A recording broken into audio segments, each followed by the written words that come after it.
तो स्टूडेंट्स कैसे हैं? उम्मीद करता हूँ आप अच्छे होंगे। और चलिए क्लास स्टार्ट करते हैं। आज का हमारा लेक्चर रहेगा आश्लेषण पर। तो इसका हिंदी मीनिंग है त्वरण। तो क्या होता है त्वरण, इसको देखते हैं। इसमें आज क्या पढ़ेंगे इसको देख लेते हैं। आज का टॉपिक हमारा रहेगा आश्लेषण के बारे में, उसके बारे में, फिर उसके बाद यूनिफॉर्म आश्लेषण क्या होता है और नॉन यूनिफॉर्म आश्लेषण क्या होता है, इसको समझेंगे हम एग्जाम्पल के द्वारा। ठीक है। और बचा इंस्टेंटेनियस आश्लेषण और एवरेज एक्सलेशन, वो नेक्स्ट लेक्चर में पढ़ेंगे। ठीक है। तो आगे चलते हैं हम। एक्सलेशन क्या होता है इसको देखते हैं हम।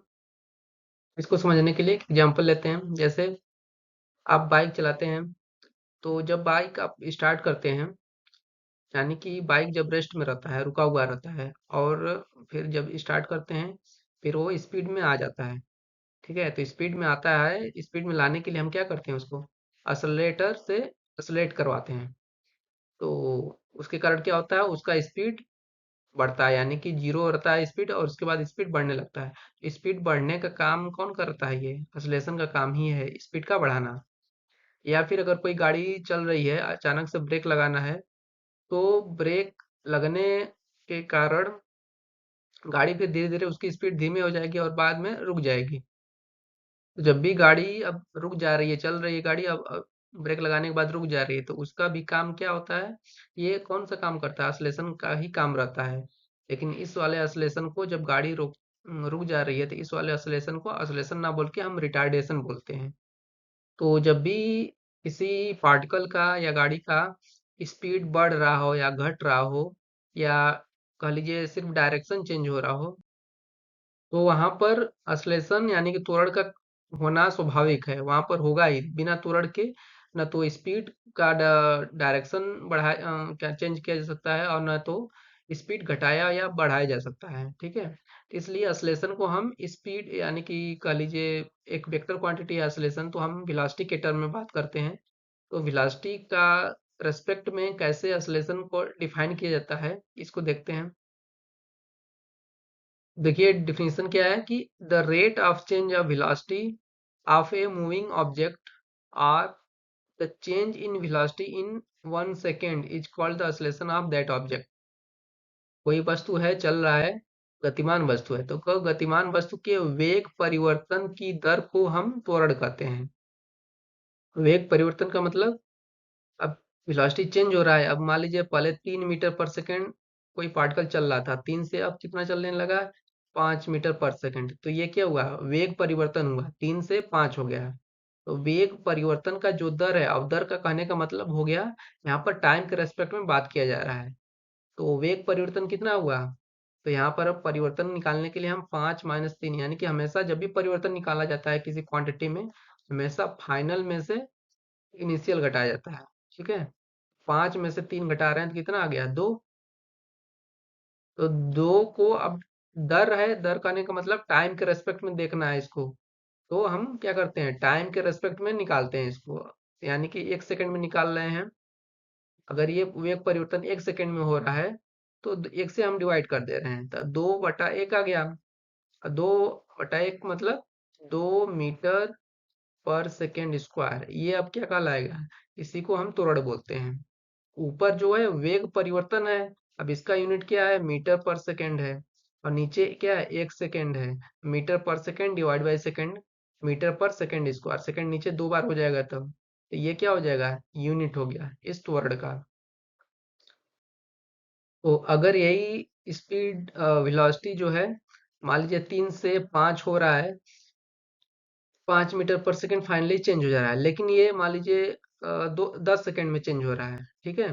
तो हम क्या करेंगे? 5 - 3 डिवाइड बाई तब 10 करना पड़ेगा।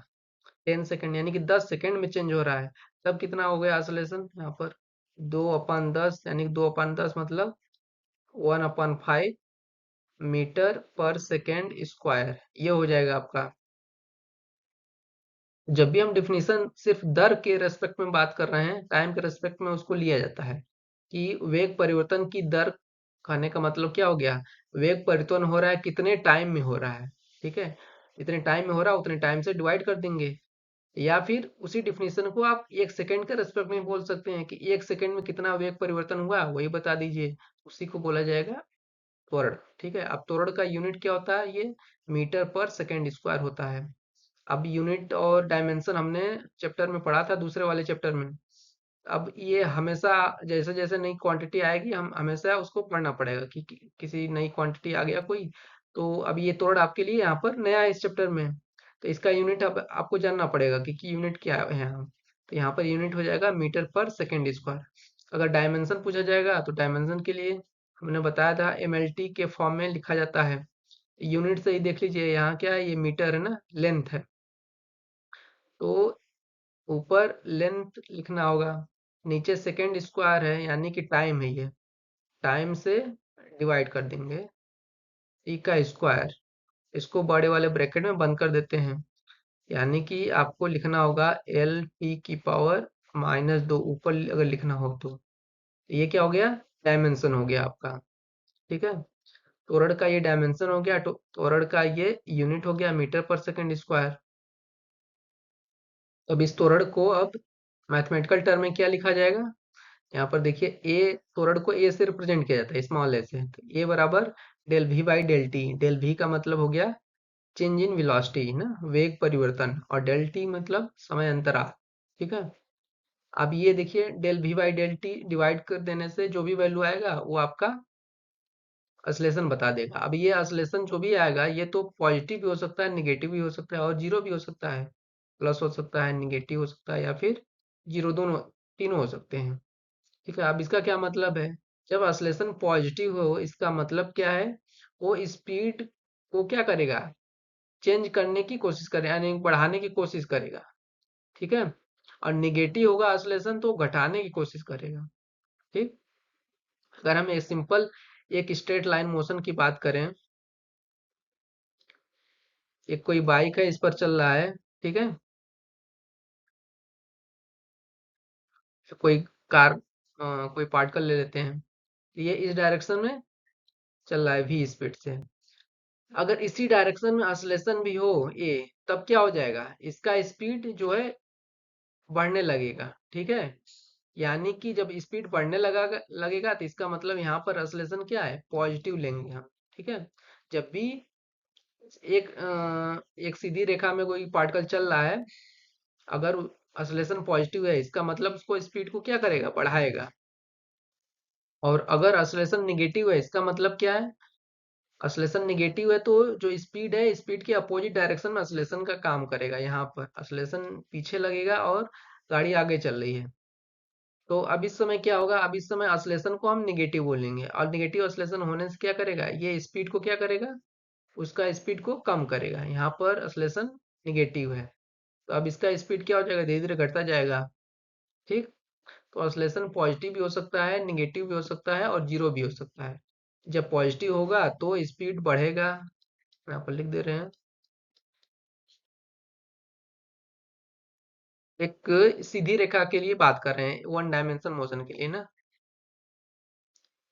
ताकि आपको समझ में आए अच्छे से। एक सीधी रेखा में कोई देखिए कार चल रहा है, अगर जिस डायरेक्शन में स्पीड है उसी डायरेक्शन में ऑसिलेशन हो तो ऑसिलेशन को पॉजिटिव बोलेंगे, और उसी डायरेक्शन में पॉजिटिव है इसका मतलब होगा स्पीड वो बढ़ेगा, और ऑसिलेशन निगेटिव होने का मतलब क्या हो जाएगा, स्पीड घटेगा। ठीक, और ऑसिलेशन जीरो इसका क्या मतलब है, जो इसका स्पीड होगा ना, एक सीधी रेखा में जो पार्टिकल ये जा रहा है, ना तो स्पीड घटेगा ना तो बढ़ेगा, वो कांस्टेंट स्पीड से चलता जाएगा। ठीक है, यानी कि अगर हम डायरेक्शन के साथ भी बोला जाएगा तो हम क्या बोल देंगे, स्पीड के बजाय हम तो वेलोसिटी बोलेंगे, तो यहाँ पर बोल देंगे वेलोसिटी कांस्टेंट। वेलोसिटी कांस्टेंट, और वेलोसिटी कांस्टेंट होने का मतलब क्या हो गया, ना तो उसका डायरेक्शन चेंज हो रहा है और ना ही मैग्नीट्यूड चेंज हो रहा है, यानी कि स्पीड ना तो घटेगा ना तो बढ़ेगा, इतने स्पीड से जा रहा था उतना स्पीड से चलता जाएगा। इसको आप दूसरी भाषा में भी लिख सकते हैं, वेलोसिटी कांस्टेंट होने का मतलब मैग्नीट्यूड जो है स्पीड का ना तो घटेगा ना तो बढ़ेगा, स्पीड ना तो घटेगा न तो बढ़ेगा। ठीक है, 5 मीटर पर सेकंड से जा रहा था तो 5 ही मीटर पर सेकंड से चलता जाएगा। लेकिन यहाँ पर अगर ये पॉजिटिव है तो इसका मतलब पहले 5 से जा रहा था, फिर वो 5 के बजाय वो बढ़ जाएगा, 5 से 6 भी हो सकता है, 7 भी हो सकता है, 8 भी हो सकता है, डिपेंड अपॉन कि ये असलेशन कितना है। असलेशन ज्यादा मैग्नीट्यूड का रहेगा तो वो तेजी से स्पीड वो बढ़ाएगा। ठीक, और असलेशन निगेटिव होगा और ज्यादा होगा मैग्नीट्यूड में तो तेजी से वो स्पीड घटाएगा। तो ये जो हम बात कर रहे हैं, ये स्ट्रेट लाइन मोशन के लिए हम बात किए हैं, या आप ऊपर लिख सकते हैं स्ट्रेट लाइन मोशन के लिए ये बात है। क्योंकि अगर स्ट्रेट लाइन मोशन नहीं होगा तो इस एक्सेलरेशन पॉजिटिव होगा, तब भी स्पीड न तो घट सकता है न तो बढ़ सकता है, सिर्फ डायरेक्शन चेंज हो सकता है, ऐसा हो सकता है। ठीक, लेकिन अगर एक्सेलरेशन का वैल्यू कुछ ना कुछ है, या तो पॉजिटिव है या तो निगेटिव है, तो क्या क्या हो सकता है, या तो इसका स्पीड घटेगा या तो बढ़ेगा, या फिर ना तो घटेगा ना तो बढ़ेगा, लेकिन उसका डायरेक्शन तब जरूर चेंज होगा। इसको हम और एग्जांपल में अच्छे से समझेंगे आगे अभी। फिर देखते हैं, लिखा है acceleration is a vector quantity and its direction is the same as that of the velocity change. त्वरण एक वेक्टर क्वांटिटी है। अब वेक्टर क्वांटिटी होने का मतलब ये हो गया कि अब उसका मैग्नीट्यूड के साथ साथ आपको डायरेक्शन भी बताना पड़ेगा, तब उसके बारे में पूरी जानकारी आप दे पाएंगे। जैसे कोई पार्टिकल है, मान लीजिए इस डायरेक्शन में जा रहा था, ठीक है, इसको मान लेते हैं इस डायरेक्शन, और ऊपर हो गया आपका तब नॉर्थ डायरेक्शन। तो इस डायरेक्शन में जा रहा था, अचानक से वो नॉर्थ डायरेक्शन में मुड़ गया 90 डिग्री पर। ठीक, तो अब क्या हो जाएगा, अब पूछा जाएगा वेग परिवर्तन कितना हुआ है, तो डायरेक्शन के बारे में बात करेंगे तो डायरेक्शन में कितना चेंज हुआ, देखिए ईस्ट से नॉर्थ में चेंज हो गया था, जो चेंज हुआ डायरेक्शन वो तो ये हो गया ना डायरेक्शन, यहाँ इस डायरेक्शन में ईस्ट में जा रहा था, अब नॉर्थ में चेंज हो गया, तो डायरेक्शन के चेंज होने का मतलब हम ये डायरेक्शन बोलेंगे। यानी कि ईस्ट के डायरेक्शन से हम बोल सकते हैं कि ये मान लीजिए 5 मीटर पर सेकंड से जा रहा था, और अचानक से मुड़ गया 90 डिग्री पर, ये भी 5 मीटर पर सेकंड से, यानी कि ये कितना हो गया 45 डिग्री पर चेंज हुआ है। तो हम बोल सकते हैं उसको, जो त्वरण का डायरेक्शन है वो क्या है,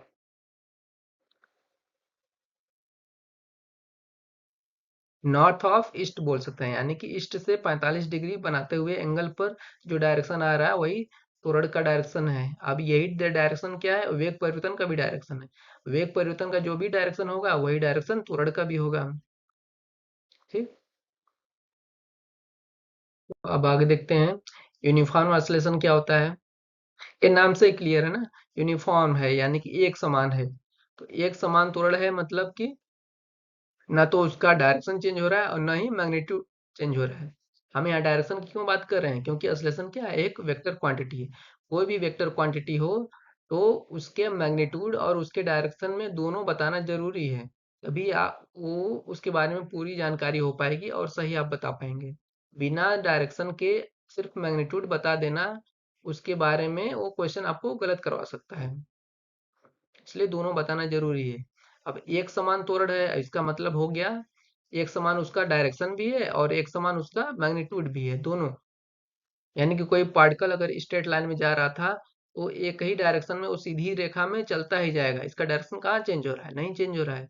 और वो अगर एक्सेलरेशन मान लीजिए 5 मीटर पर सेकंड स्क्वायर था, तो ये भी मैग्नीट्यूड नहीं चेंज हो रहा है, 5 रहेगा, फिर 10 सेकंड बाद भी 5 ही रहेगा, 15 सेकंड बाद भी 5 ही रहेगा, कितने भी टाइम पर देखेंगे वो 5 ही मीटर पर सेकंड स्क्वायर एक्सेलरेशन होगा, और डायरेक्शन डायरेक्शन भी वही रहेगा, डायरेक्शन चेंज होने वाला नहीं है अगर एक समान त्वरण होगा तो। ठीक, इस यूनिफॉर्म ऑसिलेशन को अब वेलोसिटी के टर्म में क्या पढ़ते हैं ये देख लेते हैं। लिखा है कि if the change in velocity of a moving object is same in equal time interval, then oscillation produced in the object is called uniform oscillation. कहने का मतलब कह रहा है कि कोई गतिमान वस्तु है और उसके वेलोसिटी में चेंज हो रहा है, लेकिन वो समान इंटरवल में समान चेंज हो रहा है, परिवर्तन हो रहा है वेग का, तो उसको हम एक समान त्वरण बोलेंगे। अब जैसे ये कार चल रहा है, ये मान लेते हैं टी इक्वल टू 0 पर स्टार्ट हुआ है अचानक से, ठीक है। आगे कुछ टी इक्वल टू अगर 5 की बात करें, टी इक्वल टू 6 की बात करें, आगे ये चलता जाएगा 6 सेकंड पर, 5 सेकंड पर, 7 सेकंड पर। तो हर एक एक इंटरवल में, यानी कि 1 सेकंड में देखेंगे, जितना इसका मैग्नीट्यूड चेंज होगा स्पीड का, उतना ही मैग्नीट्यूड चेंज आगे भी होगा। 7वें 8वें सेकंड की तरह किसी भी टाइम इंटरवल सेम पर देख सकते हैं आप। जैसे सपोज मान लीजिए टी इक्वल टू 5 पर इसका स्पीड था आपका 20 मीटर पर सेकंड, ठीक है। फिर अगर असलेशन हम ले लेते हैं 5 मीटर पर सेकंड स्क्वायर। 5 मीटर पर सेकंड स्क्वायर कहने का मतलब कितना स्पीड चेंज हो रहा है, 5 मीटर पर सेकंड, यानी कि हर एक सेकंड में 5 मीटर पर सेकंड स्पीड बढ़ जा रहा है। यहाँ पर असलेशन क्या है, पॉजिटिव है ना। और पॉजिटिव होने का मतलब, और एक सीधी रेखा में चल रहा है, तो सीधी रेखा में चल रहा है और पॉजिटिव है, तो पॉजिटिव है तो इसका मतलब ये स्पीड को क्या करेगा, बढ़ाएगा। और हर एक सेकंड में 5-5 यूनिट बढ़ाएगा, ठीक। तो टी इक्वल टू 5 सेकंड पर हम देख रहे हैं, गाड़ी स्टार्ट हुआ था कहीं से, और टी इक्वल टू 5 पर अब देख रहे हैं, तो 5 पर वो 20 मीटर पर सेकंड स्पीड है। टी इक्वल टू 6 पर कितना उसका स्पीड हो जाएगा, तो 5 इसमें बढ़ा देगा स्पीड, 20 से कितना हो जाएगा, 25 हो जाएगा, 25 मीटर पर सेकंड, यानी कि एक सेकंड में कितना बढ़ा दिया, 5 मीटर पर सेकंड। और वही असलेशन है भी, देखिए यहाँ पर एक सेकंड में 5 मीटर पर सेकंड बढ़ा देगा। टी इक्वल टू 7वें सेकंड की बात करें तो 7वें सेकंड में ये कितना हो जाएगा, 25 से इसका स्पीड 30 मीटर पर सेकंड हो जाएगा। 8वें सेकंड की बात करें तो 8वें सेकंड में ये 35 हो जाएगा, यानी कि 5-5 यूनिट हर सेकंड में वो स्पीड बढ़ता जाएगा। इसलिए असलेशन यहाँ पर क्या इतना है, 5 मीटर पर सेकंड स्क्वायर है। तो ये असलेशन क्या है, कांस्टेंट है, क्योंकि जो असलेशन का डायरेक्शन है वो सीधी रेखा में है, इसी के डायरेक्शन में वेग परिवर्तन का डायरेक्शन यही है, इसी डायरेक्शन में चेंज हो रहा है। इसी डायरेक्शन में आपका त्वरण भी है, और मैग्नीट्यूड कितना है उसका, 5 मीटर पर सेकंड स्क्वायर। इसको हम बोलेंगे यूनिफॉर्म असलेशन। न तो डायरेक्शन चेंज हो रहा है, न तो मैग्नीट्यूड चेंज हो रहा है, लेकिन असलेशन के कारण उसका स्पीड चेंज हो रहा है, लेकिन ये नहीं चेंज हो रहा है, ठीक है। असलेशन का काम ही है स्पीड को चेंज करना, या तो घटाएगा या तो बढ़ाएगा, या फिर दोनों नहीं करेगा तो डायरेक्शन चेंज करेगा, अगर असलेशन होगा तो। इसी बात को लिखा गया कि यूनिफॉर्म असलेशन कब कहेंगे, जब वेलोसिटी के चेंज होने का रेट क्या हो, कांस्टेंट हो, यानी कि हर सेकंड में जितना चेंज हो रहा है, किसी भी सेकंड में देखेंगे तो उतना ही चेंज होगा। यानी कि जैसे यहाँ पर 7वें सेकंड में देखेंगे आप, 6 से 7वें सेकंड में 5 बढ़ गया, 5 यूनिट। अब 10वें से 11वें सेकंड में देखेंगे, 10 और 11 के बीच, यानी कि 1 सेकंड के लिए, तब भी वो 5 ही यूनिट चेंज होगा। 20वें और 21वें सेकंड के बीच देखेंगे, 1 सेकंड में कितना चेंज होगा, तो मैग्नीट्यूड वो भी 5 ही चेंज होगा, यानी कि 5-5 यूनिट ही चेंज हो रहा है। तब बोलेंगे हम उसको, क्या बोलेंगे, यूनिफॉर्म ऑसिलेशन बोलेंगे, ठीक है। अब this means that an object velocity increase और डिक्रीज, दोनों हो सकता है। अब डिक्रीज कब होगा, जब ऑसिलेशन नेगेटिव होगा, और इंक्रीज कब होगा, जब वो ऑसिलेशन पॉजिटिव होगा, by the same amount in equal interval.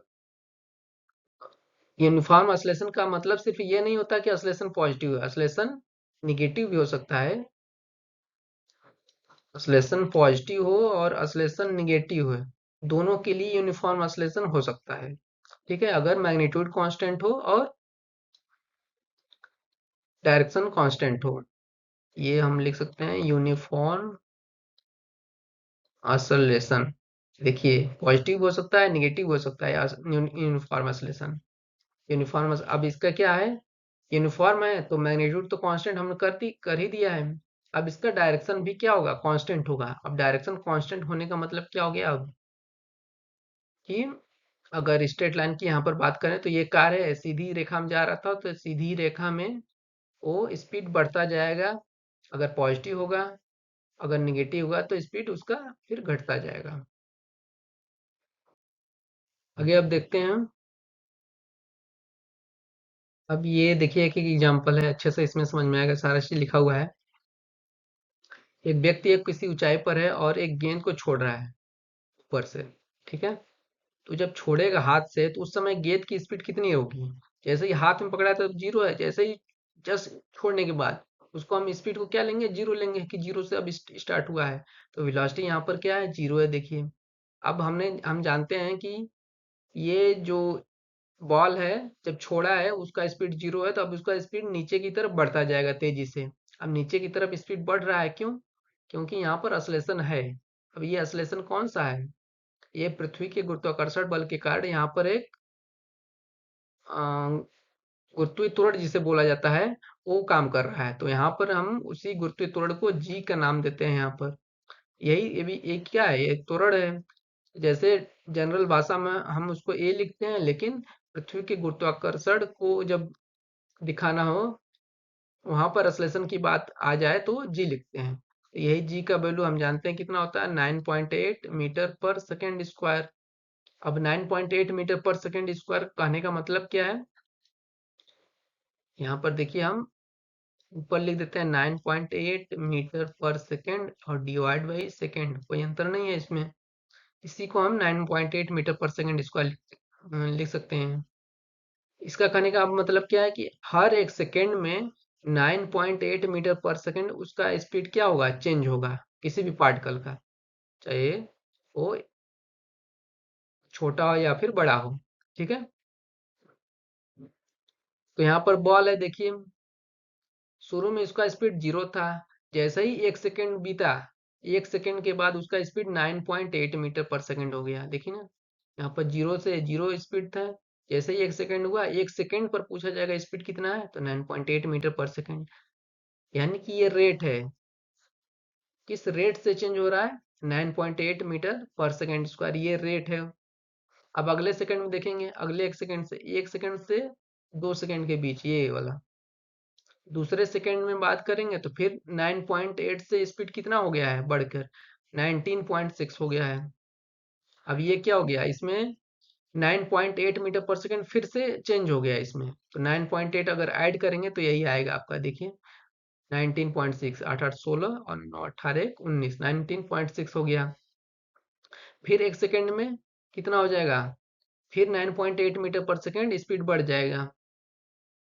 तो 19.6 में 9.8 जोड़ेंगे आप, तो ये देखिए 29.4 हो जाएगा।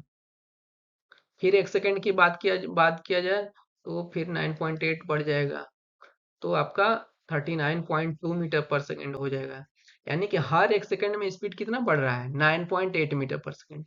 और यही तो काम है इस त्वरण का, कि जी यहाँ पर कितना काम कर रहा है, जी है 9.8 मीटर पर सेकंड स्क्वायर। अब जब अश्लेषण 9.8 मीटर पर सेकंड स्क्वायर है, इसका मतलब ये कह रहा है कि मैं किसी भी पार्टिकल का जो स्पीड है वो बढ़ाऊंगा कितना, 9.8 मीटर पर सेकंड, हर एक सेकंड में इतना स्पीड बढ़ाऊंगा।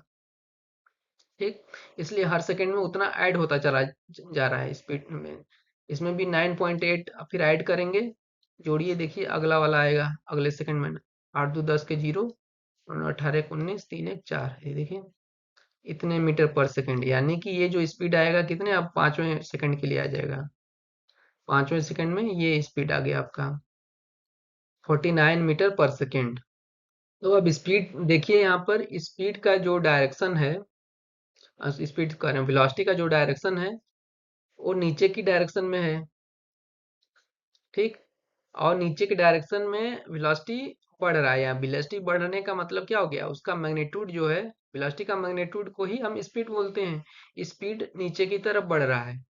अब स्पीड बढ़ रहा है तो बताइए अब यहाँ पर एक्सेलरेशन पॉजिटिव होगा कि निगेटिव होगा? स्पीड बढ़ रहा है नीचे की डायरेक्शन में, यानी कि नीचे की डायरेक्शन में एक्सेलरेशन पॉजिटिव होगा।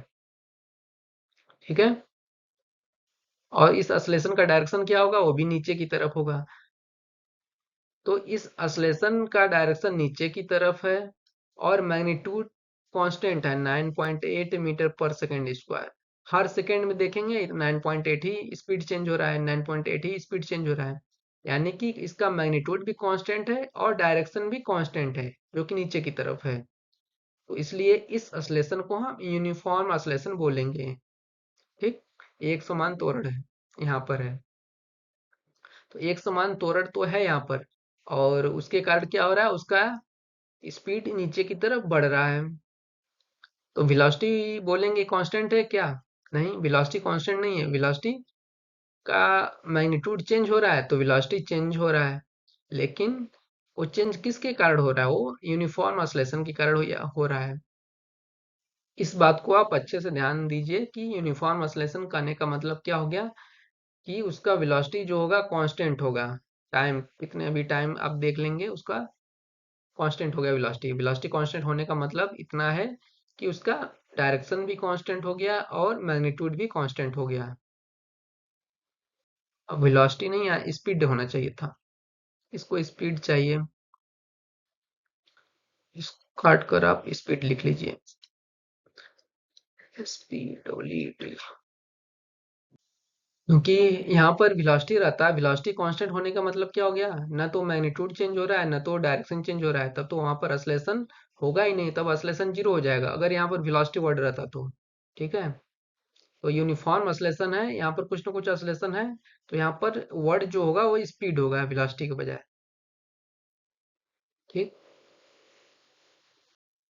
तो ये जो स्पीड चेंज हो रहा है एक गेंद का, अब इस गेंद के बजाय कोई भी पार्टिकल आप इसको छोड़ेंगे रेस्ट से, यानी कि हाथ से जैसे ही छोड़ेंगे उसका स्पीड 1 सेकंड बाद कितना हो जाएगा? 9.8 मीटर पर सेकंड हो जाएगा। 2 सेकंड बाद उसका स्पीड कितना हो जाएगा? 19.6 मीटर पर सेकंड हो जाएगा।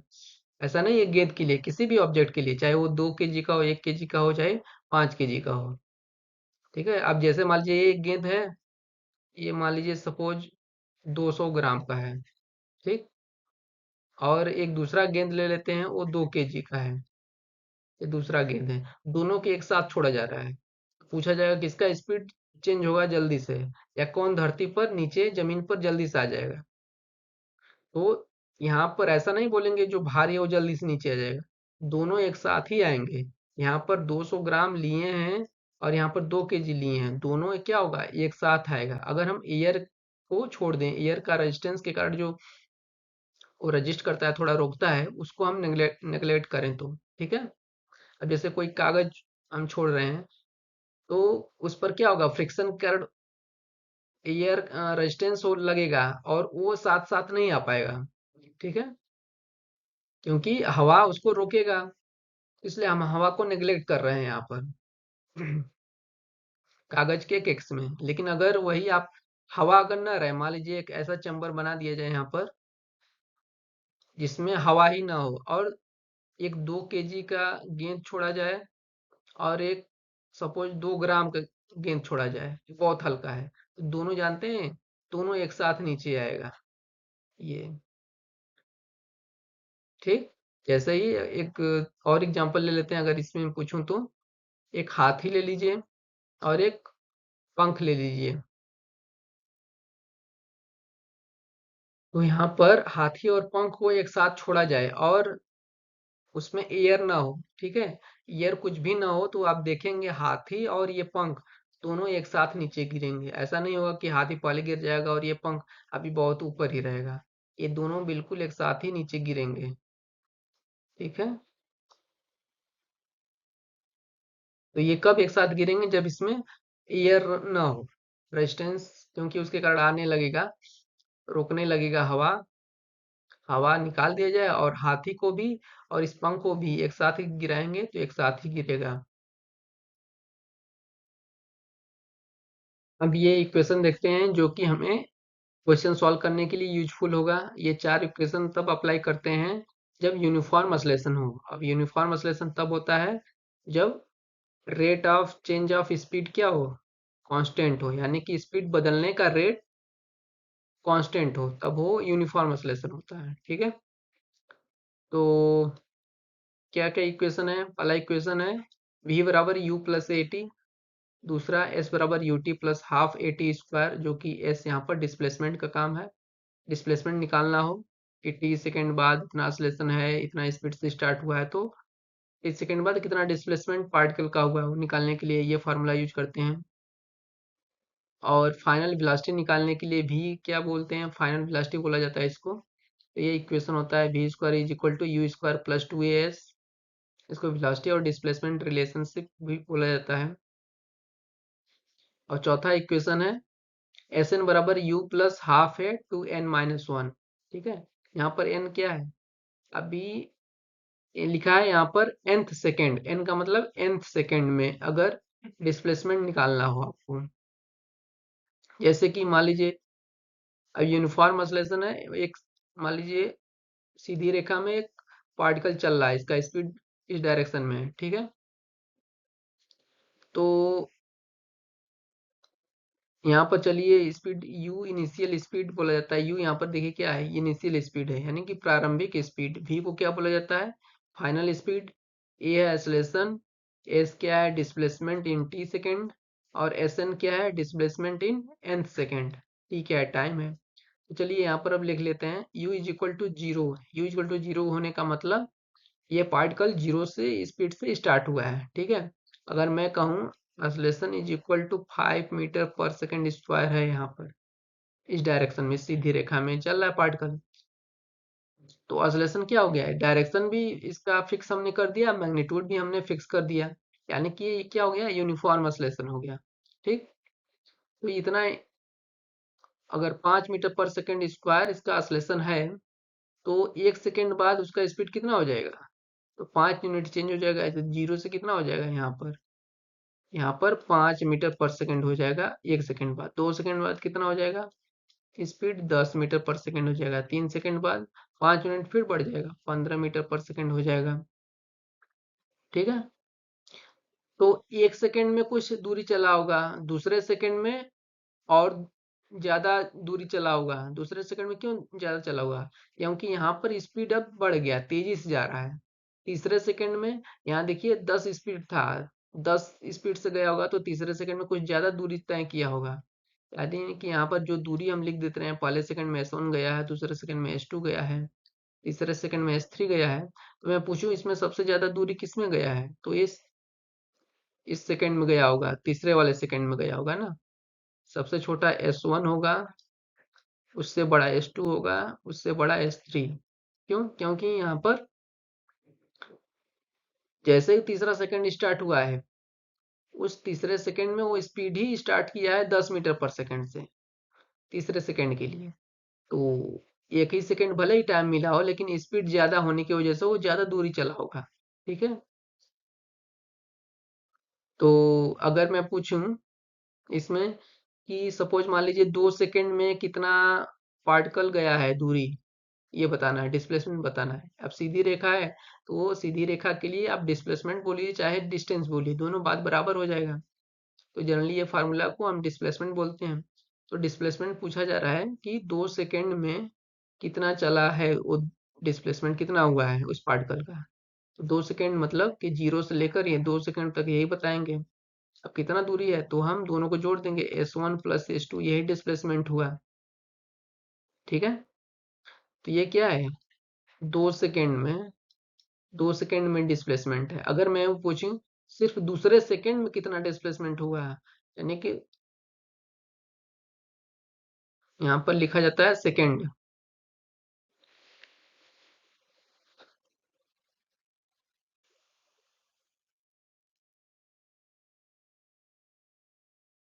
ठीक है। तो दूसरे सेकेंड में कितना गया पार्टिकल, तो हम सिर्फ दूसरे सेकेंड की बात करेंगे, जहां से स्टार्ट किया उसकी नहीं। तो दूसरा ये तो 1 सेकेंड, जीरो से लेकर 1 सेकेंड तक जब गया है, तो S1 दूरी दूरी तय किया है या डिस्प्लेसमेंट तय किया है। और जब दूसरे सेकंड स्टार्ट हुआ है, तो सिर्फ वो कितना गया है, S2 गया है, तो इसको हम बताएंगे। S2 गया है दूसरे सेकंड में, यानी कि यही आपका क्या है, nth सेकंड है। यानी कि दूसरे सेकंड में पूछा जा रहा है, तो सिर्फ आंसर क्या हो जाएगा, S2 हो जाएगा। लेकिन वही सिर्फ 2 सेकंड में कहा जाएगा, तो S1 प्लस S2 होगा। तो इसको आप अच्छे से समझ लीजिए, कंफ्यूजन ना हो। जैसे पूछा जाएगा क्वेश्चन, 4 सेकंड में कितना दूरी गया और एक चौथे सेकंड में कितना दूरी गया, इन दोनों में अंतर है। फिर से अगर ये पार्टिकल स्ट्रेट लाइन में जा रहा है, यहाँ पर देखिए 1 सेकंड हो गया, यहाँ 0 सेकंड, यहाँ 2 सेकंड, यहाँ 3 सेकंड, आगे और 4 सेकंड, ठीक है। अगर पहले सेकंड में S1 गया होगा, दूसरे में S2, तीसरे में S3, चौथे में S4। अगर पूछा जाए क्वेश्चन कि 4 सेकंड में कितना डिस्प्लेसमेंट हुआ, 4 सेकंड में पूछा जा रहा है, तो 0 से लेकर 4 तक पूरा हम जोड़ेंगे तो टोटल दूरी बताएंगे। ठीक है, तो हमें S1 plus S2 plus S3 plus S4 सब बताना होगा, ये सब जोड़कर बताना होगा। ठीक है, 4 सेकंड में अगर डिस्प्लेसमेंट पूछा जाएगा, लेकिन वही पूछे सिर्फ कि चौथे सेकंड में बताइए कितना डिस्प्लेसमेंट हुआ, सिर्फ चौथे सेकंड के लिए बात करेंगे। तो चौथे सेकंड कब हुए हैं, तो 3 सेकंड खत्म हो गया इधर, चौथा सेकंड यहाँ से स्टार्ट हुआ है, यहाँ से यहाँ तक जो डिस्प्लेसमेंट हुआ है तो कितना हुआ है, S4 हुआ है। तो इसके लिए हम सिर्फ S4 आंसर देंगे, ये जितना डिस्प्लेसमेंट हुआ होगा। और 4 सेकंड पूछेगा तो सभी को जोड़ना पड़ेगा, S1 plus S2 plus S3 plus S4।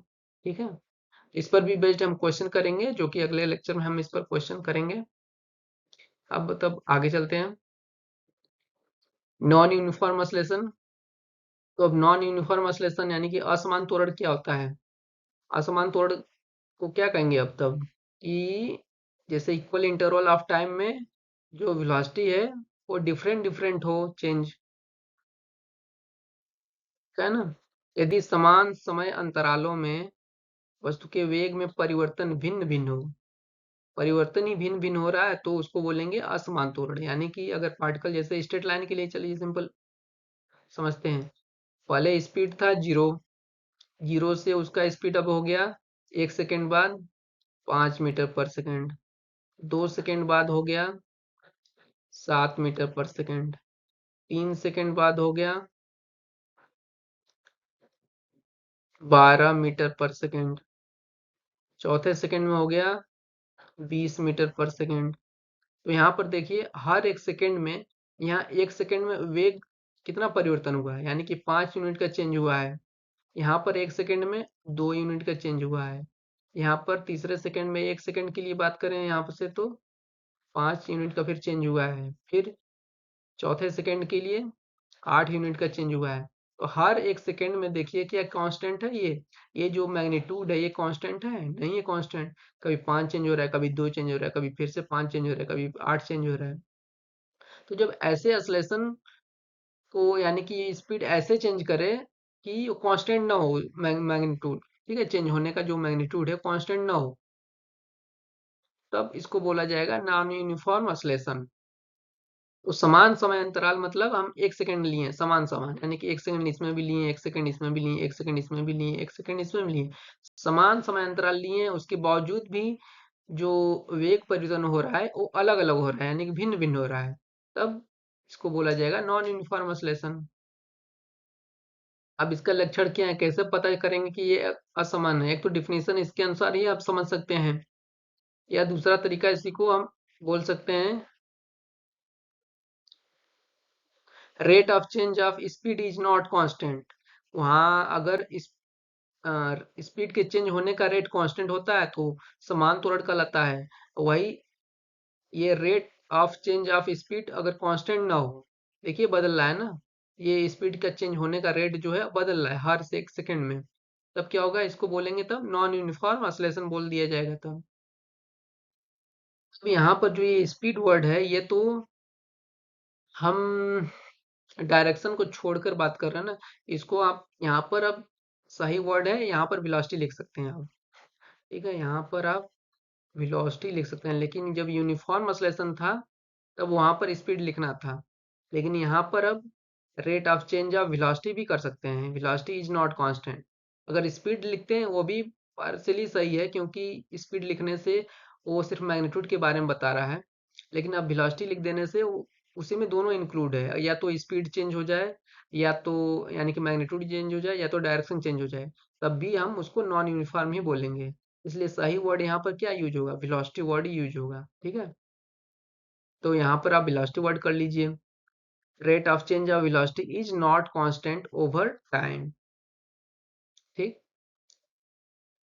अब इसको पढ़ने से क्या पता चल रहा है हमें, कि इसका मतलब क्या है कि वेलोसिटी के चेंज होने का रेट कांस्टेंट ना हो, तो कैसे क्या पॉसिबिलिटी हो सकती है, आइदर वेलोसिटी मैग्नीट्यूड चेंज, या तो वेलोसिटी का मैग्नीट्यूड चेंज हो रैंडमली हर सेकंड, कभी जैसे यहाँ पर देखिए मैग्नीट्यूड कभी 5 है, तो कभी 2 है, कभी 5 है, फिर से 8 है, कभी घट भी सकता है, 8 से 7 हो जाएगा, 2 हो जाएगा, फिर से 4 हो जाए, ठीक है, कुछ भी हो सकता है, वेरिएबल रहे मैग्नीट्यूड, तब हम उसको बोलेंगे वहां पर नॉन यूनिफॉर्म ऑसिलेशन है। या फिर अगर मैग्नीट्यूड कांस्टेंट हो, ठीक है, उसका मैग्नीट्यूड जो स्पीड है, स्पीड का मैग्नीट्यूड कांस्टेंट हो लेकिन डायरेक्शन चेंज हो, तब भी हम बोलेंगे नॉन यूनिफॉर्म ऑसिलेशन है। क्योंकि क्यों यहाँ पर बात कर रहे हैं, क्योंकि ऑसिलेशन क्या भी है यहाँ पर, वेक्टर क्वांटिटी है, इसलिए हमें डायरेक्शन के बारे में बता रहे हैं। अगर मैग्नीट्यूड अगर कांस्टेंट हो भी, अगर डायरेक्शन चेंज हो रहा हो, तब भी हम उसको नॉन यूनिफॉर्म ऑसिलेशन बोलेंगे। या फिर दोनों एक साथ हो, कि मैग्नीट्यूड भी चेंज हो रहा हो और डायरेक्शन भी चेंज हो रहा हो, तब भी हम उसको नॉन यूनिफॉर्म ऑसिलेशन बोलेंगे। ठीक है, एग्जाम्पल में देखिए, जैसे ये कार जा रहा है आगे, अब ये तो सीधी रेखा में जा नहीं रहे, आगे मुड़ना है इसे, धीरे धीरे इसका डायरेक्शन क्या हो रहा होगा, चेंज हो रहा होगा। मैग्नीट्यूड इसका जो स्पीड का मैग्नीट्यूड है, भले वो कांस्टेंट चल रहा हो, मान लीजिए 25 से चल रहा है या 20 से चल रहा है, 20 मीटर पर सेकंड से, तो अब धीरे धीरे जैसे मोड़ पर ये जा रहा है, इसका स्पीड अब घट रहा होगा, या तो दोनों कर रहा होगा, स्पीड भी घटा रहा होगा और डायरेक्शन भी धीरे धीरे चेंज कर रहा होगा। धीरे धीरे डायरेक्शन भी चेंज हो रहा है और मैग्नीट्यूड भी चेंज हो रहा है। तो इसको क्या बोलेंगे, यहाँ पर कौन सा ऑसिलेशन काम कर रहा है, नॉन यूनिफॉर्म ऑसिलेशन काम कर रहा है। ठीक है, या फिर अगर ये मैग्नीट्यूड कांस्टेंट हो, 20 मीटर से ही जा रहा है, लेकिन वो डायरेक्शन चेंज कर रहा हो, तब भी हम उसको बोलेंगे नॉन यूनिफॉर्म। ठीक है, दोनों में से कोई एक चेंज हो रहा हो या दोनों एक साथ चेंज हो रहा हो, तो हमें बोलना पड़ेगा ये नॉन यूनिफॉर्म ऑसिलेशन के कारण ही हो रहा है। तो नॉन यूनिफॉर्म ऑसिलेशन यहाँ पर उपस्थित है। अब जैसे ये रॉकेट है, यहाँ से छोड़ा गया है, तो इसका जो मैग्नीट्यूड देखेंगे ना, अभी सीधे ऊपर जा रहा है, ठीक है, इसका मैग्नीट्यूड देखेंगे तो हर एक सेकेंड में इसका स्पीड जो है ना, बहुत तेजी से बढ़ेगा। यहाँ पर पहले सेकंड में स्पीड को चेंज होने का रेट जो भी होगा, अगले एक सेकंड में उससे ज्यादा होगा, उससे अगले एक सेकंड में देखेंगे तो उससे ज्यादा स्पीड बढ़ेगा। यहाँ पर मान लीजिए फिलहाल 20 यूनिट लिख दे रहे हैं, यहाँ पर अगले सेकंड में कितना चेंज होगा, 25 यूनिट। अगले सेकंड में ये 25 से, यानी कि 25 से 30 ही होगा, ये 35 भी हो सकता है, 40 भी हो सकता है, 30 यूनिट, फिर 35 से 50 हो जाएगा। यहाँ पर देखिए डिफरेंस, देखिए परिवर्तन हमें हमें देखना है ना, परिवर्तन यहाँ पर कितना है, 5 का है, फिर 25 से 35 कितना है, 10 का है, 35 से फिर 50, फिर 15 का है। तो हर एक सेकंड में ये मैग्नीट्यूड जो है बदल रहा है। जब मैग्नीट्यूड ही बदल रहा है तो हम इसको बोलेंगे नॉन यूनिफॉर्म ऑसिलेशन है, यहाँ पर काम कर रहा है। ठीक है, तो नॉन यूनिफॉर्म और यूनिफॉर्म ऑसिलेशन समझ में आ गया। अब उसको और क्लियर करने के लिए यहाँ पर कुछ पिक्चर दिए गए हैं, इसको आपको देखकर बताना है कि कौन सा यूनिफॉर्म ऑसिलेशन है, कि ऑसिलेशन है भी कि नहीं ऑसिलेशन है, ये इसको बताना है आपको। तो ये पहले पिक्चर में देखिए, ये आदमी है, सीधे डायरेक्शन में जा रहा है, कांस्टेंट वेलोसिटी है। कांस्टेंट वेलोसिटी कहने का मतलब क्या हो गया, अब वेलोसिटी क्या है, वेक्टर क्वांटिटी है, तो हमें डायरेक्शन और उसके मैग्नीट्यूड दोनों के बारे में जानना पड़ेगा। अब ये सीधी रेखा में जा रहा है, तो उसका डायरेक्शन तो फिक्स हो गया, चेंज नहीं हो रहा है, चाहे वो 0.5 सेकंड बाद देखिए, चाहे 1 सेकंड बाद देखिए, चाहे 2 सेकंड बाद देखिए, उसका डायरेक्शन वही है जिस डायरेक्शन में वो शुरू में जा रहा था। ठीक है, अब मैग्नीट्यूड की बात कर रहे हैं, तो कांस्टेंट वेलोसिटी कहने का मतलब क्या हो गया, तब उसका डायरेक्शन भी फिक्स हो गया, उसका मैग्नीट्यूड भी फिक्स हो गया। ठीक है, तो पहले वाले में इस वही आदमी है, तो इस पहले वाले केस में देखेंगे, अगर पूछा जाएगा कितना ऑसिलेशन है, तो ऑसिलेशन कितना कहेंगे, तब यहाँ पर ऑसिलेशन 0 है, क्योंकि कांस्टेंट वेलोसिटी है, उसका जिस स्पीड से जा रहा होगा उसी स्पीड से चलता जा रहा होगा, उसी डायरेक्शन में। ठीक है, लेकिन इस दूसरे व्यक्ति के लिए देखिए, यहाँ पर देखने पर वो पीछे है दूसरा वाला, लेकिन जैसे ही कुछ देर बाद देखते हैं तो वो आगे निकल जाता है, तेजी से निकला जा रहा है आगे, उसके पहले वाले व्यक्ति के, ये जो पहला व्यक्ति है और ये जो दूसरा व्यक्ति आ रहा है यहाँ पर, उसके जैसे पास आते आते उसका स्पीड बहुत तेजी हो जा रहा है और ये तेजी से उसके आगे निकल जा रहा है दूसरा व्यक्ति। इसका मतलब क्या हो गया, दोनों एक साथ चले थे, ठीक है, लेकिन इसका स्पीड इतना बढ़ा दिया अपने आप को कि वो उसके आगे चला गया है। इसका मतलब क्या है, इसका स्पीड बढ़ रहा है ना, और स्पीड बढ़ाने का काम यहाँ पर कौन कर रहा है? ऑसिलेशन का काम कर रहे हैं यहाँ। तो इसका मतलब यहाँ पर ऑसिलेशन जरूर होगा, प्रेजेंट होगा। जिस डायरेक्शन में जा रहा है उसी डायरेक्शन में स्पीड भी बढ़ गया है। इसका मतलब यहाँ पर ऑसिलेशन क्या होगा? पॉजिटिव होगा इस डायरेक्शन में। अब ये इस पहले केस में ऑसिलेशन पॉजिटिव है, इतना हमें पता चल रहा है, लेकिन वो यूनिफॉर्म है कि नॉन यूनिफॉर्म है ये कैसे पता चलेगा? ये अगर वैल्यू हमें पता चलता रहता है यहाँ पर कि हर एक सेकंड में उसका वेग का कितना परिवर्तन हो रहा है, अगर वो हमें पता रहता तो उसके बेस पर हम ही तो बता पाते हैं कि यूनिफॉर्म है कि नॉन यूनिफॉर्म है। तो अभी फिलहाल यही बता सकते हैं कि ऑसिलेशन यहाँ पर पॉजिटिव है। ठीक है, अब दूसरा ये एग्जांपल बी वाला देखते हैं, ये मान लेते हैं।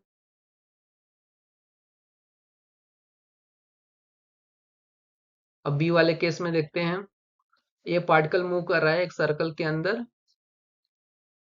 अब देखिए यहाँ पर ये पार्टिकल स्टार्ट किया है, अगर कुछ सेकंड में जितना सेकंड ये टाइम लगा है उतना ही सेकंड यहाँ भी देखा जाए तो उसका डायरेक्शन चेंज हो गया है। देखिए जब भी डायरेक्शन चेंज हो तो ये तो कंफर्म है कि वहां पर ऑसिलेशन यानी कि त्वरण होगा ही होगा। बिना ऑसिलेशन के उसका डायरेक्शन चेंज नहीं होगा। ठीक है, तो यहाँ हर एक इंस्टेंट पर उसका डायरेक्शन चेंज हो रहा है, तो इसका मतलब यहाँ पर तो त्वरण प्रेजेंट है। त्वरण प्रेजेंट है यहाँ पर। अब वो यूनिफॉर्म है कि नॉन यूनिफॉर्म है, वो यहाँ पर आप यहीं से देख सकते हैं। अगर मान लीजिए यहाँ कुछ टाइम लेते हैं टी सेकेंड के लिए, टी सेकेंड में इसका वेग परिवर्तन यहाँ से यहाँ हो रहा है मान लीजिए, उतना ही टी सेकेंड में देखेंगे यहाँ से यहाँ जाने में, उसी टी सेकेंड में उसका वेग परिवर्तन दूसरा होगा, क्योंकि यहाँ पर डायरेक्शन चेंज हो रहा है। तो यहाँ का वेग परिवर्तन का डायरेक्शन कुछ और होगा, यहाँ से कुछ इस डायरेक्शन में जा रहा है, और यहाँ से डायरेक्शन कुछ टी सेकेंड में देखा जाएगा। तो टी सेकेंड जितना भी होगा यहाँ से यहाँ तक हो सकता है, या यहाँ से यहाँ हो सकता है। तो जब डायरेक्शन ही चेंज हो गया है तो वे यानी कि वेग परिवर्तन का जो डायरेक्शन चेंज हो गया है, इसका मतलब यहाँ पर नॉन यूनिफॉर्म होगा। यूनिफॉर्म का कंडीशन क्या है कि समान समयांतरालों में समान वेग में परिवर्तन हो, समान हो परिवर्तन, लेकिन समान हो नहीं रहा है यहाँ पर, इसलिए यहाँ पर हम क्या बोलेंगे? नॉन यूनिफॉर्म है।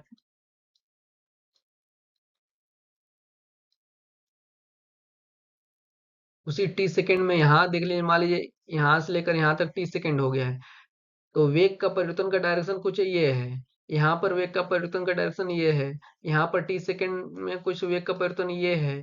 तो जब वेग परिवर्तन का डायरेक्शन ही चेंज हो रहा है तो ये क्या बोलेंगे हम? नॉन यूनिफॉर्म हो जाएगा ये। ठीक है, अब सी वाले केस के लिए बताइए। सी केस में देखेंगे आप, उसका जो स्पीड है वो कांस्टेंट स्पीड से घूम रहा है। तो इस केस में अगर स्पीड के बारे में बात किया जाए तो स्पीड क्या है यहाँ पर? कांस्टेंट है। ठीक है, वेलोसिटी के बारे में बात किया जाए, वेलोसिटी का डायरेक्शन हर एक इंस्टेंट पे चेंज हो रहा है। यहाँ पर डायरेक्शन ये है, यहाँ पर डायरेक्शन ये हो गया, आगे आ रहा है डायरेक्शन ये हो गया, फिर आगे आ रहा है डायरेक्शन ये हो गया। जब डायरेक्शन चेंज हो रहा है तो वेलोसिटी बदल रहा है, और वेलोसिटी बदल रहा है तो हम वेलोसिटी के बारे में कमेंट कर सकते हैं। अगर पूछा जाए वेलोसिटी के बारे में तो वेलोसिटी जो होगा वो वेरिएबल लिखेंगे, कांस्टेंट नहीं है। क्या है? वेरिएबल, चेंज हो।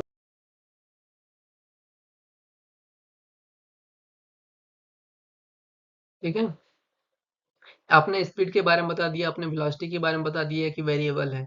अब एक्सेलरेशन के बारे में बात करिए।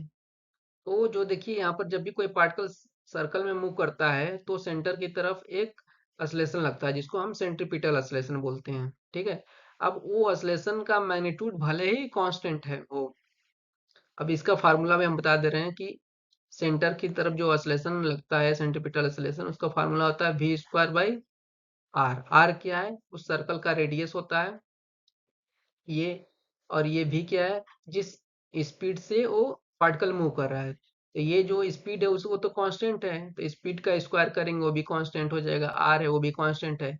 क्या एक्सेलरेशन बोलेंगे कांस्टेंट है? यहाँ पर एक्सेलरेशन का मैग्नीट्यूड जो है वो तो कांस्टेंट है।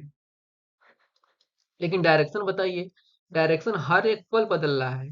देखिए, हर एक पल बदल रहा है डायरेक्शन। जैसे ही पार्टिकल यहाँ पर आएगा उसका डायरेक्शन ये हो जाएगा, जैसे पार्टिकल यहाँ पर आएगा उसका डायरेक्शन, ऑसिलेशन का डायरेक्शन ये हो जाएगा, सेंट्रीपिटल ऑसिलेशन का। तो डायरेक्शन ही बदल रहा है तो क्या यूनिफॉर्म ऑसिलेशन बोलेंगे? नहीं, यहाँ पर ये ऑसिलेशन नॉन यूनिफॉर्म हो जाएगा। डायरेक्शन को देखकर हम क्यों बोल रहे हैं मैग्नीट्यूड भले ही कांस्टेंट है, लेकिन डायरेक्शन देखकर बता रहे हैं कि ये यूनिफॉर्म नहीं, नॉन यूनिफॉर्म है। नॉन यूनिफॉर्म क्यों? क्योंकि ऑसिलेशन एक वेक्टर क्वांटिटी है, और जब भी कोई वेक्टर क्वांटिटी हो तो हमें डायरेक्शन भी देखकर ही बताना पड़ेगा कि वो कांस्टेंट है कि वेरिएबल है या को क्या है। उसकी सही जानकारी कभी मिलेगी जब दोनों को बताएंगे, मैग्नीट्यूड और डायरेक्शन दोनों को बताएंगे। तो अगर अलग अलग पूछा जाएगा क्या सेंट्रीपिटल ऑसिलेशन का मैग्नीट्यूड कांस्टेंट है, तो बोलेंगे हाँ कांस्टेंट है। क्या उसका डायरेक्शन कांस्टेंट है, तो डायरेक्शन कांस्टेंट नहीं है। और डायरेक्शन कांस्टेंट ना होने की वजह से ही ये ऑसिलेशन नॉन यूनिफॉर्म हो गया है। ठीक है, आप इस पिक्चर में देखिए, डी वाले पिक्चर में कार, ये आदमी चला रहा था, अचानक से रेड लाइट आया, ये जला लाइट रेड, तो ये कार रुक गया, और जैसे ग्रीन चला फिर ये आगे जो चलने लगा। तो जब भी कार चल रहा है और अचानक से रुक जाए, ठीक है, तो स्पीड में थे गाड़ी, अब क्या हो गया, जीरो हो गया है। तो यहाँ पर मैग्नीट्यूड ही चेंज हो रहा है ना। अब 20 से जीरो हो गया, कुछ स्पीड चल रहा था, मान लीजिए 20 चल रहा था 20 मीटर पर सेकंड से, फिर गाड़ी रुक गया, जीरो हो गया, तो ये मैग्नीट्यूड ही चेंज हो गया। जब मैग्नीट्यूड ही चेंज हो जाए तो यहाँ पर क्या बोलेंगे, यहाँ पर नॉन यूनिफॉर्म ऑसिलेशन हुआ। नहीं, नॉन यूनिफॉर्म के रेस्पेक्ट में हम नहीं कर सकते, बस इतना वो बता सकते हैं इस वाले केस में कि यहाँ पर ऑसिलेशन प्रेजेंट है। ठीक है, ऑसिलेशन यहाँ पर जब कार चल रहा था और रुक गया है, तब उस समय ऑसिलेशन क्या बोलेंगे, निगेटिव, क्योंकि स्पीड वेलोसिटी था, कुछ स्पीड था और स्पीड घटा है, तो क्या हो जाएगा, ऑसिलेशन निगेटिव होगा। और नॉन यूनिफॉर्म तब कहेंगे जो कि हर सेकंड में उसका वेग परिवर्तन का रेट अगर भिन्न हो तो नॉन यूनिफॉर्म बोल देंगे, अगर एक समान हो तो यूनिफॉर्म बोल देंगे। जैसे अगर यही कार 20 मीटर पर सेकंड मान लीजिए चल रहा था, अगले सेकंड में वो घट के 15 हो जाए, फिर उसके बाद अगले सेकंड में 10 हो जाए, 10 से फिर 5 हो जाए, 5 से 0 हो जाए स्पीड, तो हर एक सेकंड में जो रेट हो रहा है चेंज होने का, ये अगर कांस्टेंट है, 5-5 यूनिट है यहाँ पर, तब क्या बोलेंगे, तब यूनिफॉर्म ऑसिलेशन बोलेंगे तब। और यही 20 से एक सेकंड में 15 हो जाए, दूसरे सेकंड में 15 से मान लीजिए 8 हो जाए, और तीसरे ही सेकंड में रुक जाए, यानी कि इसमें आप डिफरेंस देखिए, 20 से 15, 5 का डिफरेंस, 15 से 8, 7 का डिफरेंस, ठीक है, फिर 8 से 0, 8 का डिफरेंस, ये कांस्टेंट नहीं है ना, 5 7 8 हो गया है, तो ये वेरिएबल है। तो ऐसे अगर गाड़ी रुक रहा है तब हम बोलेंगे नॉन यूनिफॉर्म।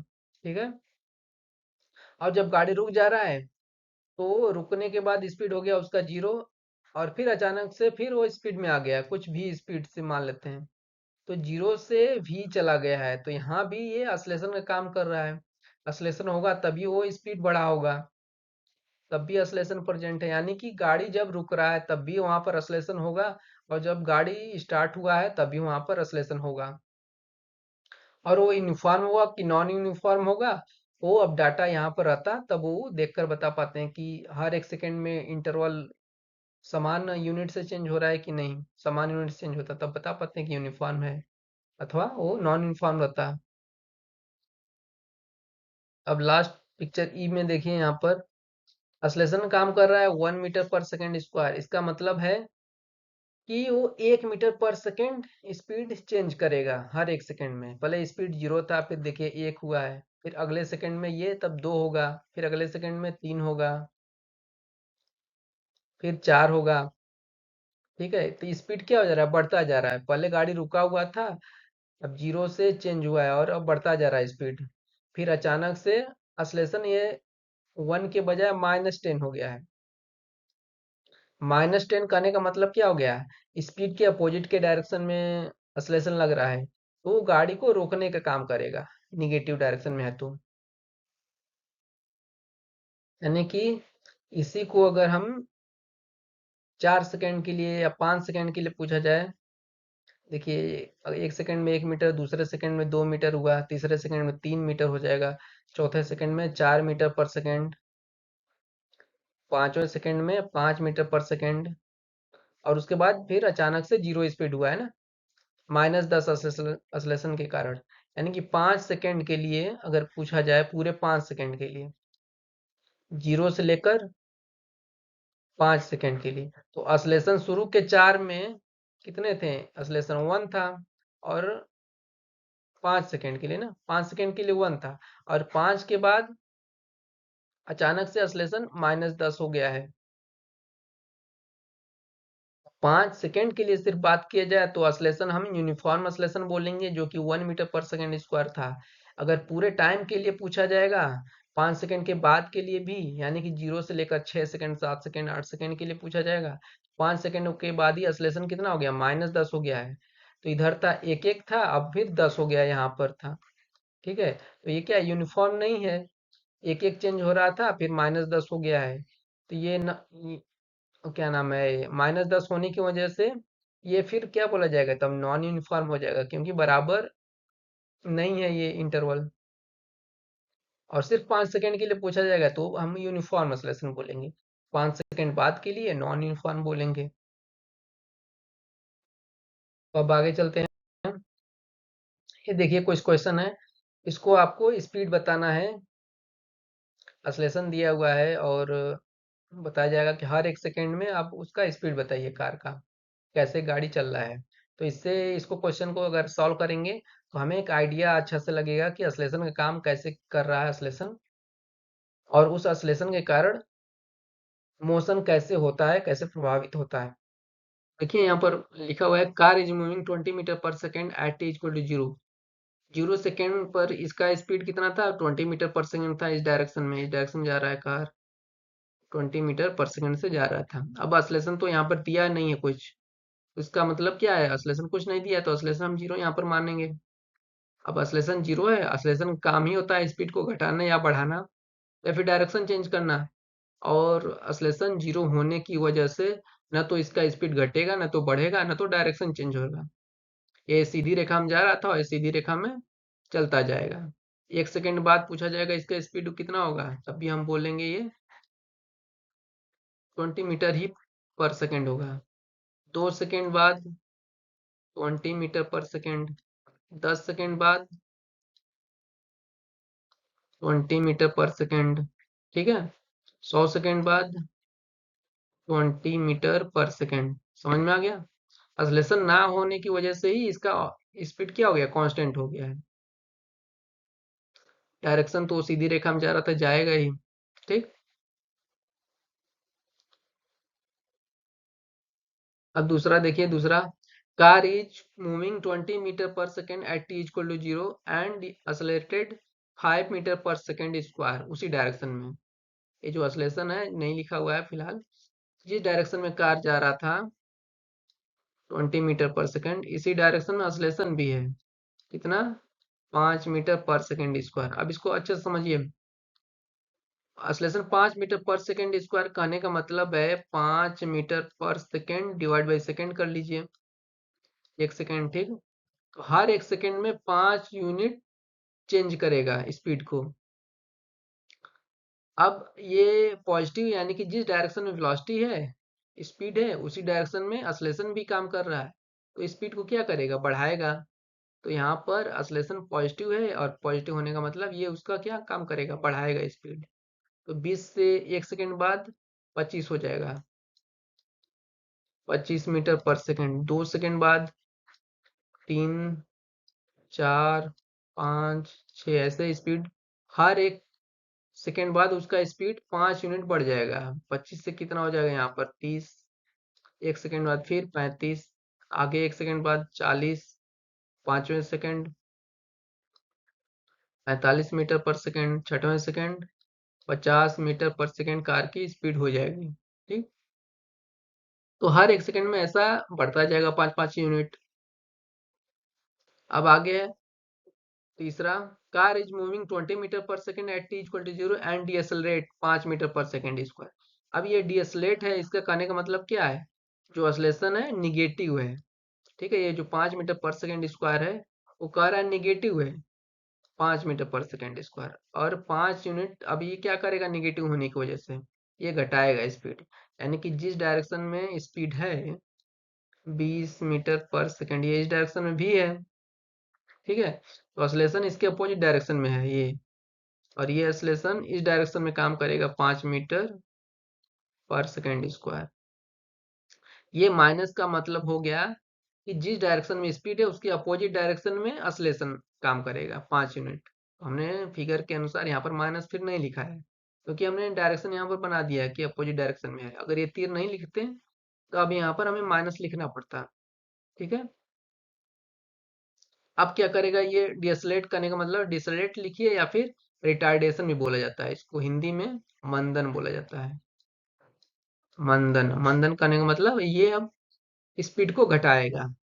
तो पहले देखिए t इक्वल टू 0 पर 20 था, तो t इक्वल टू 1 पर पूछा जाएगा, t इक्वल टू 1 सेकेंड पर स्पीड कितना हो जाएगा, 5 यूनिट घटा देगा, 20 से 15 मीटर पर सेकेंड हो गया, कार धीमा हो गया।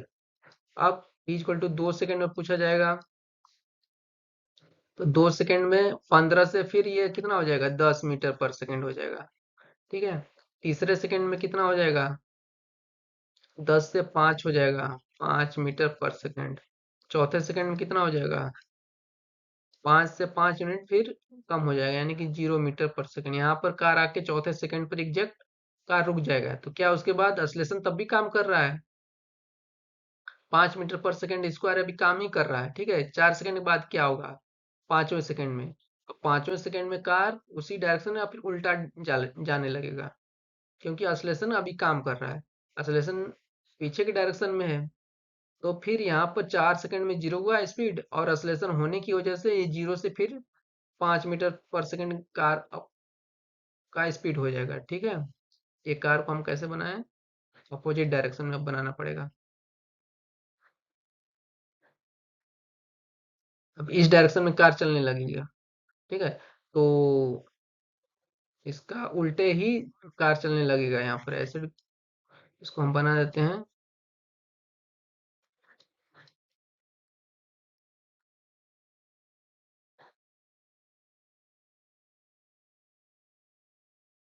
ये ऐसे इस डायरेक्शन में चलने लगेगा पीछे ही, तो 0 से 5 हो जाएगा, फिर 5वें सेकेंड में 5 metre per second square speed हो जाएगा, 5 मीटर पर सेकेंड। 6वें सेकेंड में फिर 10 हो जाएगा, यहाँ पर 6 सेकेंड लिख दे रहे हैं। फिर 7वें सेकेंड में 15 हो जाएगा। ये कार उल्टे डायरेक्शन में चलने लगेगी ऐसे ही। ठीक है, जैसे ये जा रहा था फिर ऐसे ही पीछे बैकवर्ड चलने लगेगा। ठीक, अब अगला देखिए, car is moving 20 metre per second at T equal to 0 and accelerated 5 metre per second square till 4 second and then decelerated with 2 meter per second square for 2 second. अब इसको देखिए, अब इसका कहने का मतलब क्या है, पहले कार की स्पीड एक्सलेटेड है ना, तो स्पीड मतलब कि एक्सलेशन क्या है, पॉजिटिव है, यहाँ पर एक्सलेशन यहाँ पर पॉजिटिव है।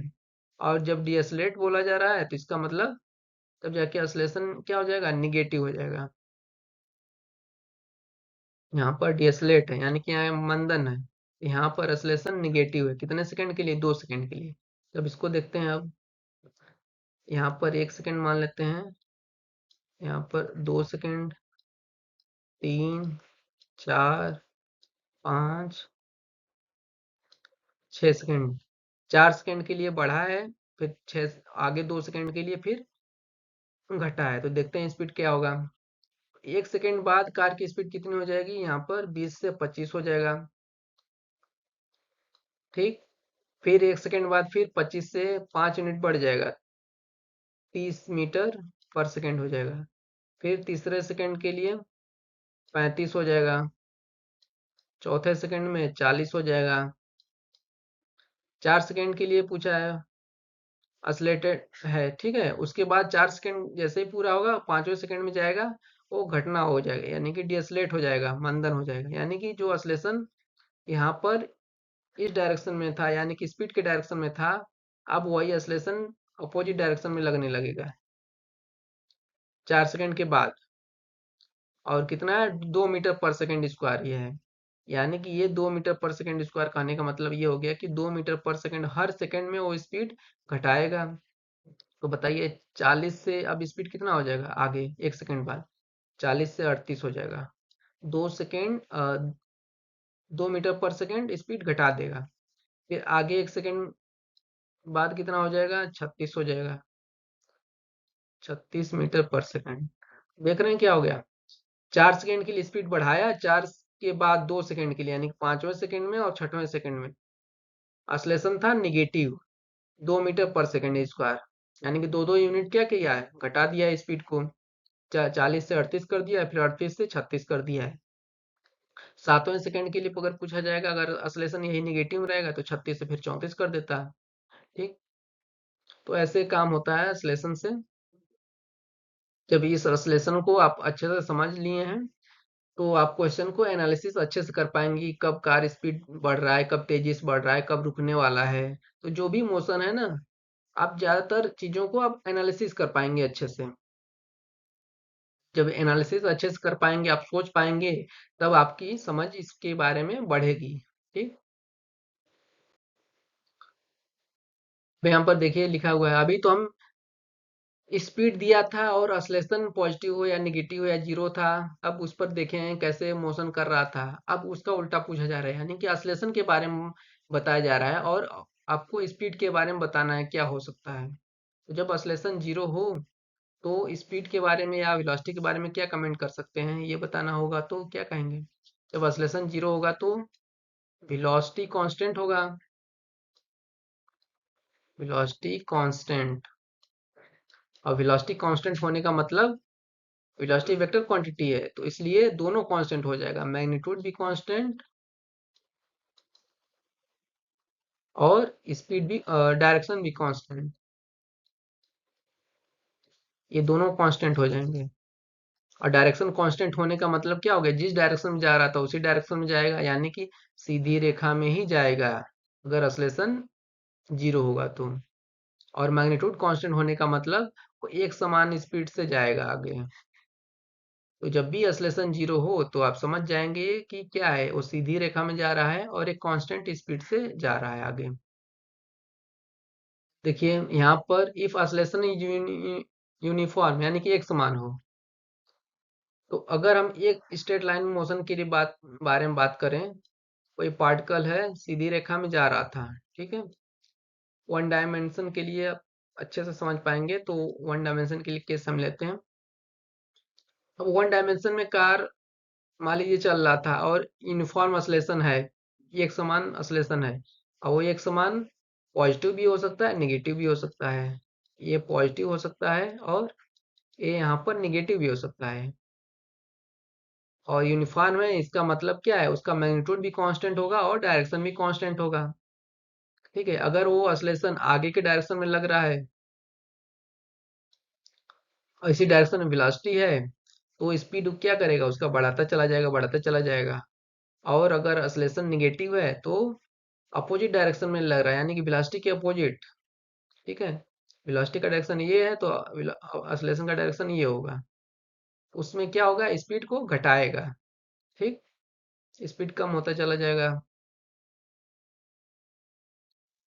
तो अगर ऑसिलेशन आगे के डायरेक्शन में, वेलोसिटी के डायरेक्शन में, तो आगे ही रहेगा, कांस्टेंट है ना। यूनिफॉर्म होने का मतलब ये हो गया कि डायरेक्शन भी कांस्टेंट है।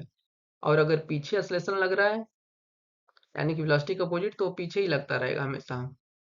और वो इस गाड़ी अगर चल रही है तो क्या करेगा, स्पीड को रोकेगा।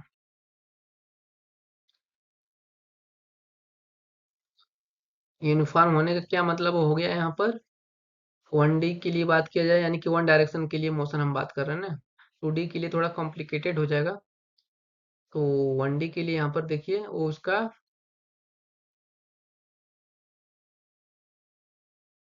जो स्पीड होगा, स्पीड बढ़ेगा या घटेगा। ठीक है, यानी पॉजिटिव होगा तो बढ़ेगा, अगर वो नेगेटिव होगा तो घटेगा speed. If oscillation is non uniform, अगर नॉन यूनिफॉर्म हो तो क्या होगा? तो कुछ भी हो सकता है। स्पीड घट भी, कभी घटेगा, कभी बढ़ भी सकता है, कभी अगर ना तो घटे ना तो बढ़े, तो सिर्फ डायरेक्शन चेंज हो सकता है। ठीक है।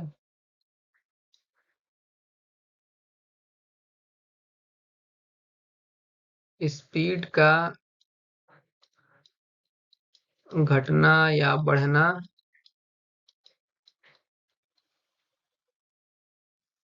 ऑसिलेशन के, यानी कि ए के मैग्नीट्यूड पर डिपेंड करेगा।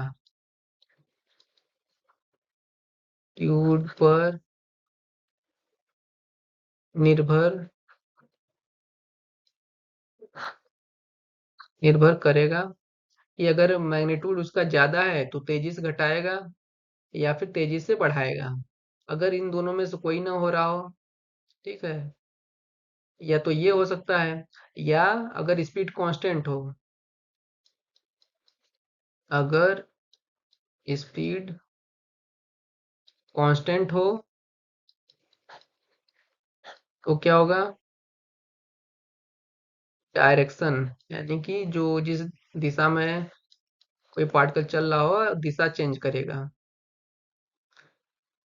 कांस्टेंट हो तो दिशा बदलेगा। ये काम है ऑसिलेशन का। अब नॉन यूनिफॉर्म ऑसिलेशन कोई एग्जांपल अगर लिखना हो तो अब मान लीजिए ऑसिलेशन इस पर डिपेंड कर रहा है, टाइम पर डिपेंड कर रहा है, समझिए। जैसे मान लीजिए 2t पर डिपेंड कर रहा है, ठीक है। तो अगर मैं पूछूं ऑसिलेशन 1 सेकंड पर ऑसिलेशन कितना हो जाएगा? 1 सेकंड में ऑसिलेशन 2 काम करेगा, 2 सेकंड में ऑसिलेशन 4 हो जाएगा, 3 सेकंड में ऑसिलेशन 6 हो जाएगा। तो 1 सेकंड में मैग्नीट्यूड स्पीड का 2 यूनिट बढ़ाएगा, अगले सेकंड में 4 यूनिट बढ़ाएगा, अगले सेकंड में 6 यूनिट बढ़ाएगा। ठीक है। अगर निगेटिव डायरेक्शन में, वेलोसिटी का अपोजिट डायरेक्शन में हो तो घटाएगा उसी तरह। तो ये समान इंटरवल में समान चेंज नहीं हो रहा है वेलोसिटी का, कभी 2 हो रहा है, कभी 4 हो रहा है, कभी 6 हो रहा है। ठीक है, तो इसको बोलेंगे हम नॉन यूनिफॉर्म ऑसिलेशन। अगर स्पीड कांस्टेंट हो तो दिशा जरूर बदलेगा तब। ठीक है। तो अब समझ में आया ऑसिलेशन का काम। ऑसिलेशन काम स्पीड का घटाना हो सकता है, स्पीड का बढ़ाना हो सकता है, या फिर दिशा बदल सकता है अगर कांस्टेंट हो स्पीड तो, या फिर दोनों एक साथ हो सकता है कि दिशा भी बदले और उसका मैग्नीट्यूड भी बदले। ठीक है। तो आज तक यहीं रहने देते हैं, अगर कोई क्वेश्चन होगा तो आप बताइएगा कमेंट करके। और अगले लेक्चर में हम इंस्टेंटेनियस ऑसिलेशन और एवरेज ऑसिलेशन के बारे में बात करेंगे, और फिर जो 3 समीकरण है आपने अभी देखा था यूनिफॉर्म ऑसिलेशन के लिए, जो गति के समीकरण कहलाते हैं, उस पर बेस्ड हम कुछ क्वेश्चन करेंगे।